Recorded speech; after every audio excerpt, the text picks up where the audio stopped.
وإذ قال الله يا عيسى ابن مريم أأنت قلت للناس اتخذوني وأمي إلهين من دون الله قال سبحانك ما يكون لي أن أقول ما ليس لي بحق إن كنت قلته فقد علمته تعلم ما في نفسي قال سبحانك ما يكون لي أن أقول ما ليس لي بحق إن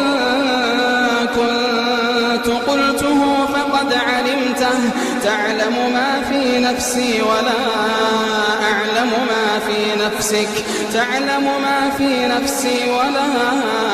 أعلم ما في نفسك إنك أنت علام الغيوب ما قلت لهم إلا ما أمرتني به أن اعبدوا الله ربي وربكم وكنت عليهم شهيدا ما دمت فيهم فلما توفيتني كنت أنت الرقيب عليهم وأنت على كل شيء شهيد إن تعذبهم فإن